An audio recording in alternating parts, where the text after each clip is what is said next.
There are certain houses that do not resist grief. They absorb it.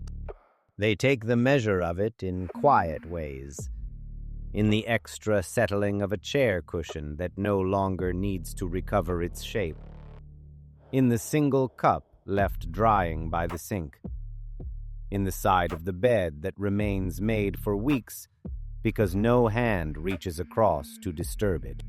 They do not object. They do not intervene.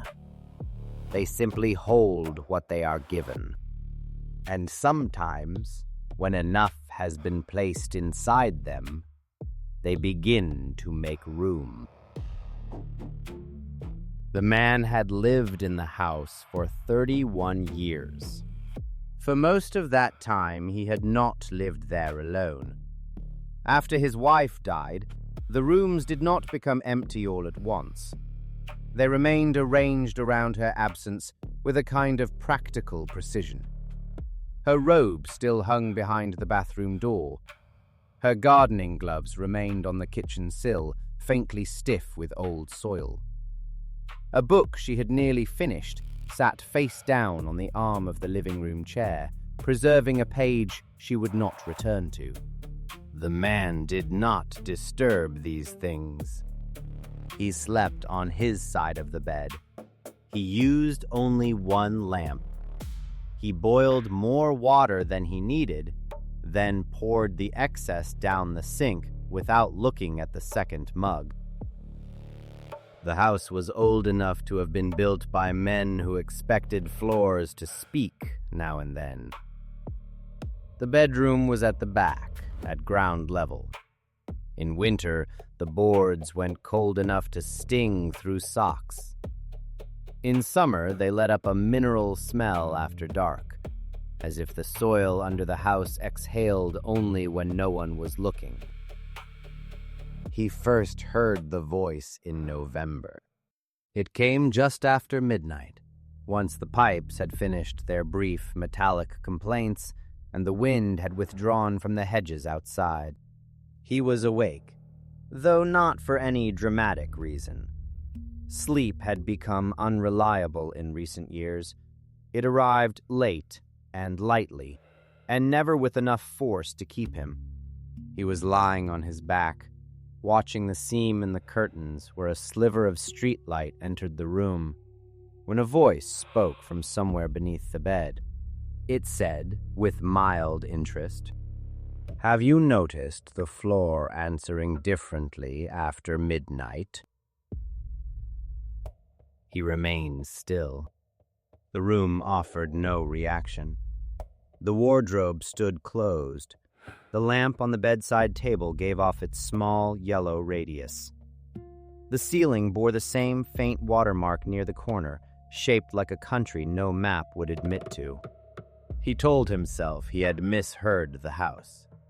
Old wood made speech-like sounds. Pipes did as well. Wind, if it found the right gap, could produce nearly any sentence a tired mind was prepared to receive. Then the voice spoke again. "Forgive the intrusion. I am positioned beneath the floorboards, slightly to your left." The man sat up. He expected panic, but what arrived instead was narrower than that.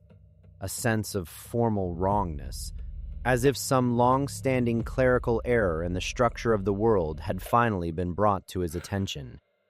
"Who's there?" he asked. A faint sound came from below. Not scratching, not movement exactly, more the soft adjustment of something small in a confined space. "An earthworm," said the voice. It did not sound absurd. That is worth noting. A thing may be impossible and still arrive in the correct tone. The voice beneath the floorboards was calm, low, and entirely free of performance. It sounded like someone reading from a maintenance notice in a museum after closing time. The man lowered his feet to the floor. The boards were warmer than they should have been. "Earthworms don't talk," he said. Not usually to people above the line, the worm replied. He did not sleep much that night. He switched on the lamp and kept it on. He did not look under the bed. He did not leave the room.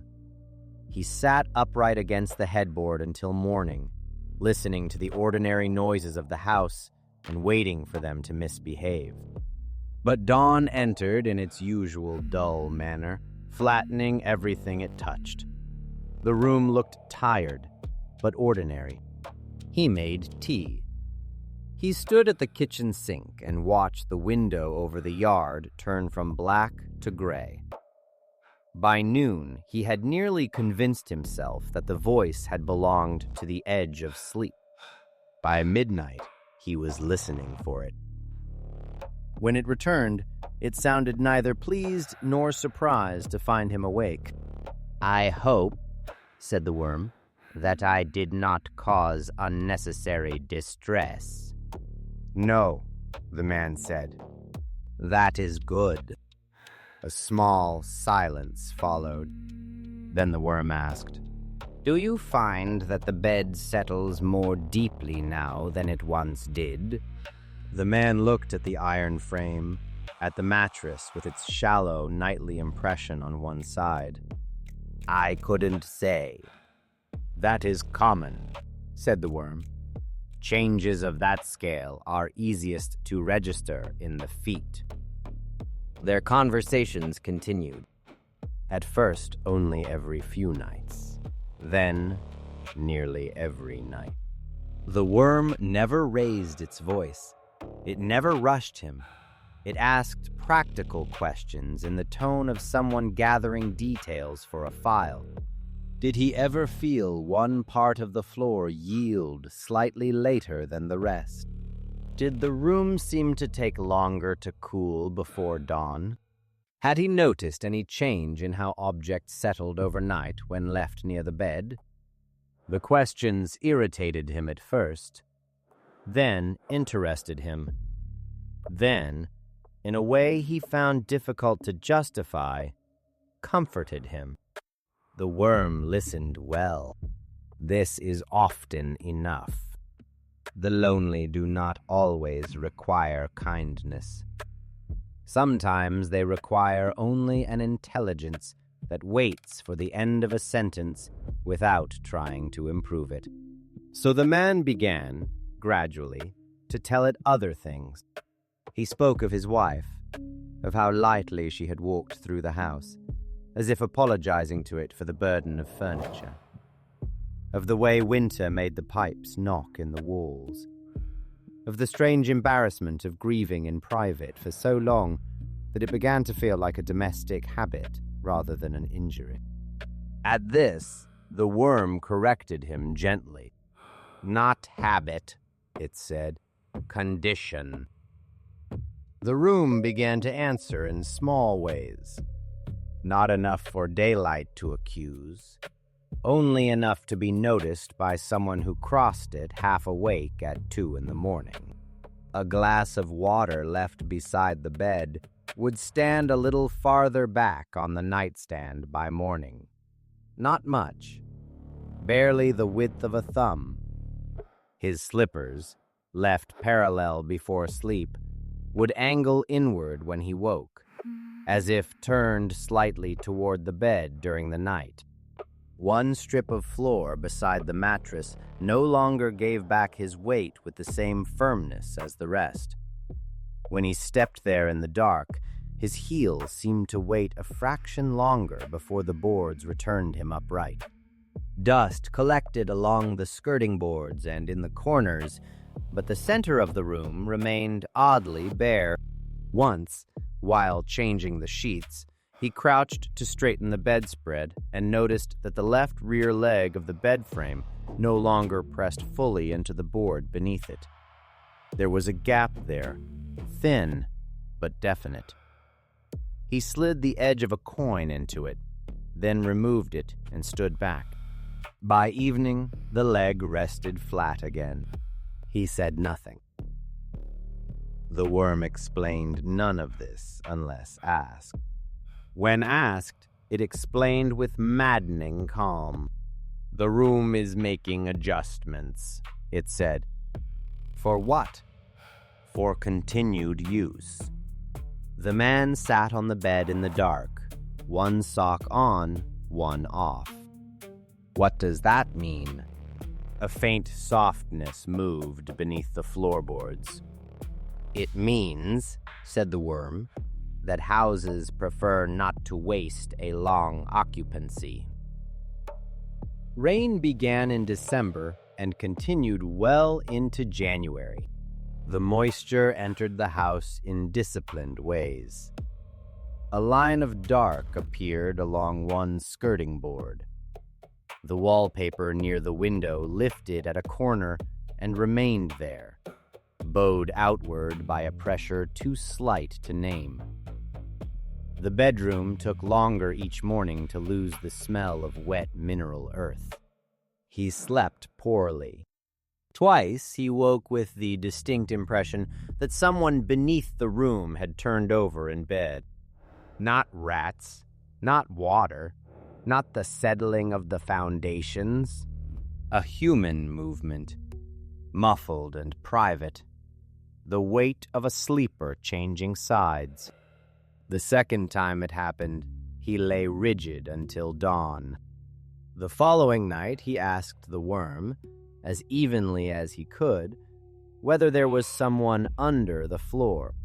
The worm answered at once, "Not yet in any useful sense." The man's hands tightened on the blanket. "What does that mean?" "It means the room is nearly ready." That phrase remained with him through the next day. Nearly ready.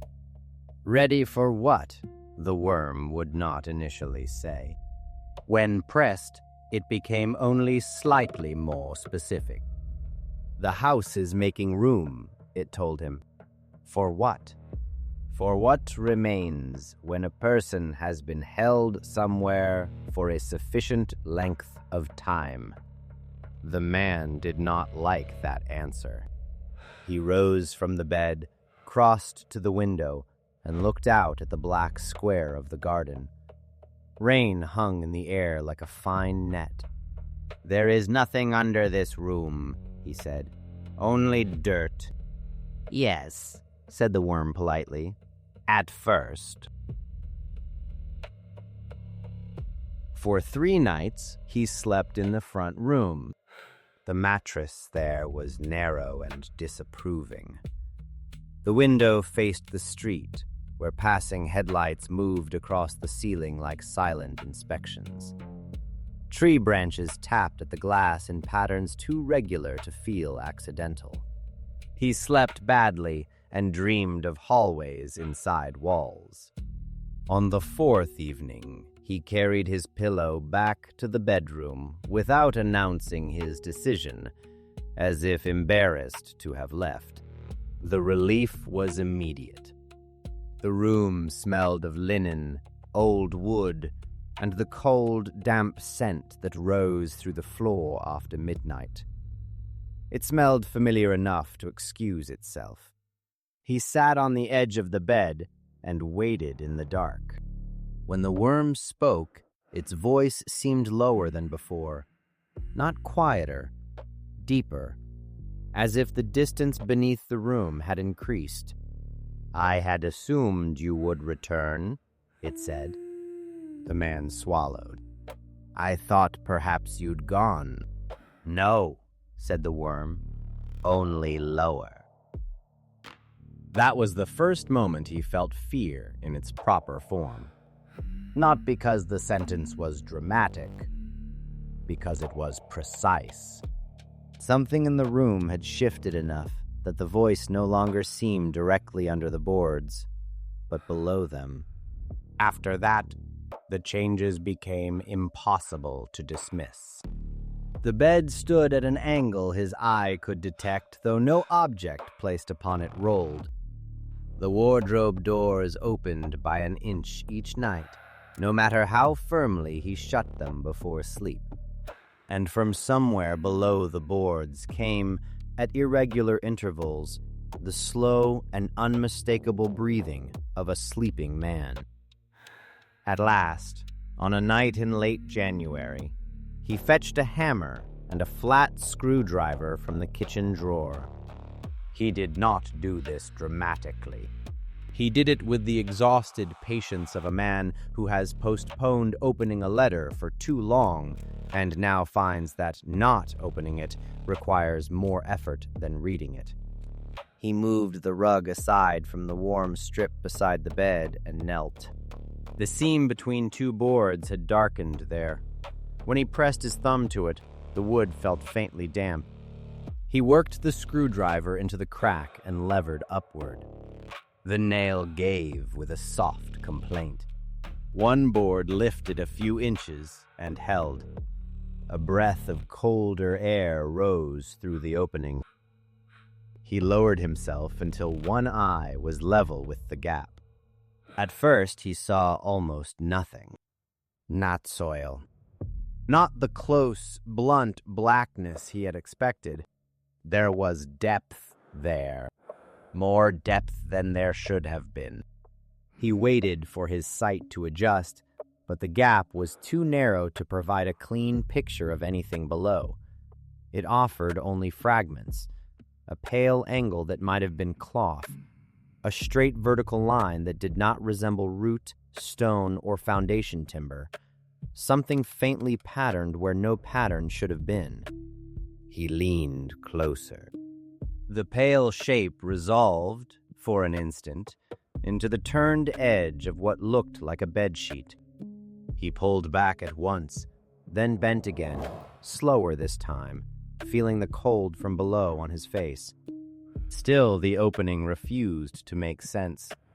It yielded only pieces, a suggestion of structure, an arrangement too orderly to be earth. Then he heard it. Not movement in a crawl space. Not water. Not vermin. Breathing. Soft. Even. Human. Someone asleep directly below him. He remained there, one hand on the lifted board, while the worm spoke from the dark beneath in the same courteous tone it had always used. "The room is ready now," it said. The man could not answer. He kept listening to the breath below the opening, letting its rhythm convince him of what his eyes could not properly assemble. At last he said, very quietly, "Who is that?" There was a pause beneath the floorboards, not evasive, merely respectful.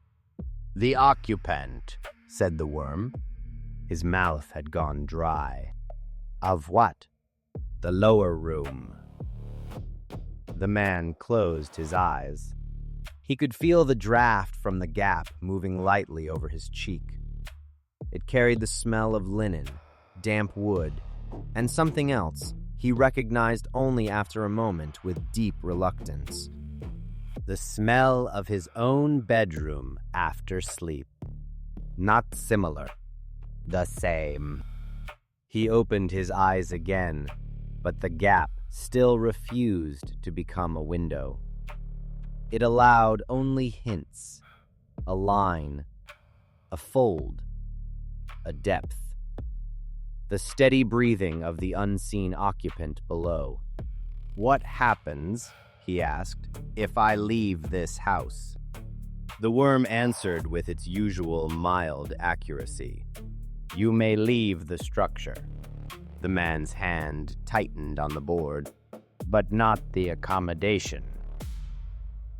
He stayed kneeling there for a long time. Then, with great care, he lowered the board back into place. The seam closed. The room above became ordinary again, or made a sufficient imitation of it. He replaced the rug. He set the hammer and screwdriver on the chair. He undressed without haste, folding each item and placing it where he always placed it. Then he climbed into bed and pulled the blanket to his chest. The mattress felt softer than usual, receptive. Beneath him, faint but distinct, he could hear the sleeper below breathing in an easy, measured rhythm.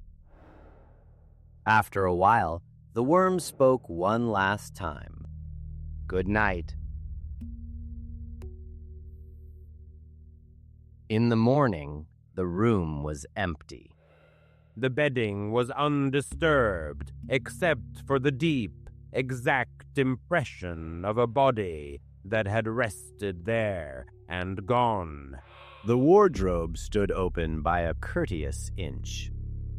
And beneath the floorboards, if one knelt and listened very closely, 2 men could be heard breathing in perfect time. By then, the house had finished making room